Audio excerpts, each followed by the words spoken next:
घर से बाहर निकलो और आसपास की चीजों को देखो। जब देखोगे तो पता चलेगा कि आधा से ज्यादा चीजें टाटा द्वारा बनाई गई हैं।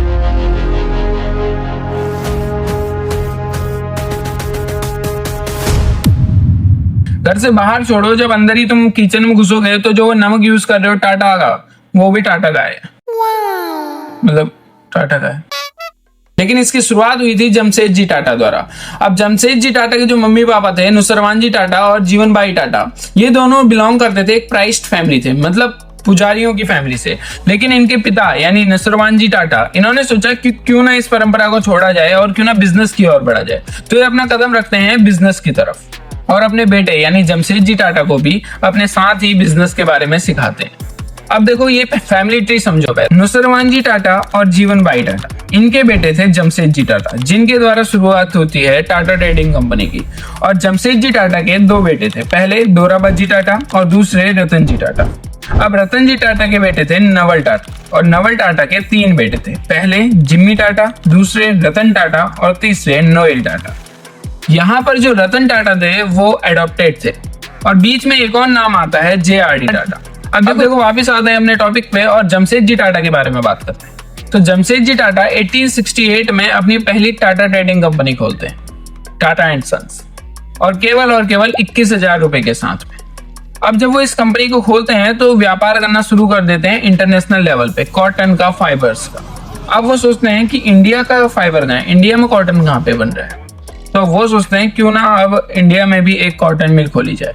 अब यहाँ पे प्रॉब्लम जो थी वो थी रेलवे कनेक्टिविटी कहाँ मिलेगी, लैंड्स कहाँ पे सबसे सस्ती मिलेंगी, लेबर कहाँ पे मिलेंगे और लेबर चार्ज किस जगह पे सबसे कम होगा। तो हम चूज करते हैं नागपुर का एरिया और नागपुर में खुलती है इंडिया की पहली कॉटन मिल, एम्प्रेस मिल। एम्प्रेस इसका नाम इसलिए रखा गया था क्योंकि उस टाइम पे इंडिया में शासन चलता था क्वीन विक्टोरिया का। अब हमें कुछ इस तरीके से अपना नाम रखना पड़ेगा ना, ताकि उन्हें भी कोई दिक्कत ना हो, हमें भी कोई दिक्कत ना हो और अपना धंधा सही तरीके से चलता रहे। तो इसलिए रखा जाता है एम्प्रेस मिल। एम्प्रेस मतलब क्वीन विक्टोरिया, ठीक है। तो उनके नाम पे हम अपनी कॉटन मिल का नाम रख देते हैं और हमारे देश में भी कॉटन का प्रोडक्शन शुरू हो जाता है। अब जो हमारा अगला कदम था वो था कि इंडिया में स्टील कैसे बनाया जाए। देखो हम जो स्टील लेते थे वो बाहर से आता था, इंग्लैंड से आता था, यूरोप से आता था और बाकी देशों से आता था, लेकिन इंडिया में नहीं बनता था। और इंडिया में ऐसा नहीं है कि बन नहीं सकता है, इसकी मेजर प्रॉब्लम थी कि इंडिया वालों को बनाना ही नहीं आता था स्टील। और दूसरा प्रॉब्लम ये थी कि वो चाहते भी नहीं थे ब्रिटिशर्स कि हम अपना स्टील बनाएं, और हम बनाते हैं अपना खुद का स्टील प्लांट जो कि बनता है जमशेदपुर में।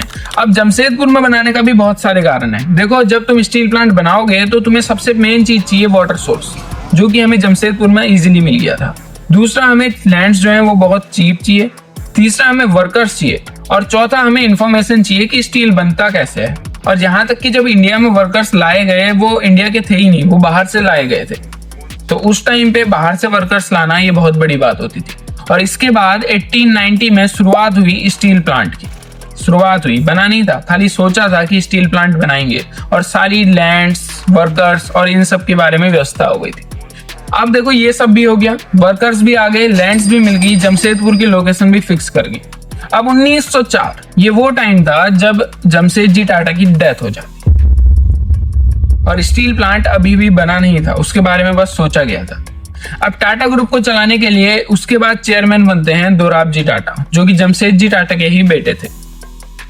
दोराबजी टाटा 1907 में खड़ा करते हैं इंडिया का पहला स्टील प्लांट। अब स्टील प्लांट बन भी गया था, चालू भी हो गया था, प्रोडक्शन भी शुरू हो गया था स्टील का। अब दिक्कत आ गई वर्करों के साथ, क्योंकि वर्कर आते ही नहीं थे। 2 दिन आएंगे, तीसरे दिन छुट्टी कर लेंगे, 4 दिन आएंगे, 5वें दिन छुट्टी कर लेंगे। तो उस टाइम पे इस समस्या को सॉल्व करने के लिए उन्होंने स्टार्ट किया प्रोविडेंट फंड, PF।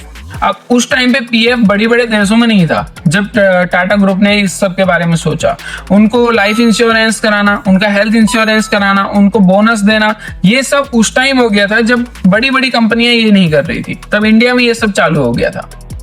अब इससे हुआ ये कि जो प्रोडक्शन था वो और ज्यादा बढ़ा, वर्कर्स जो छुट्टी कर रहे थे वो लगातार आने लगे। तो अब टाइम था साल 1932 जब दोराबजी टाटा की भी डेथ हो जाती है।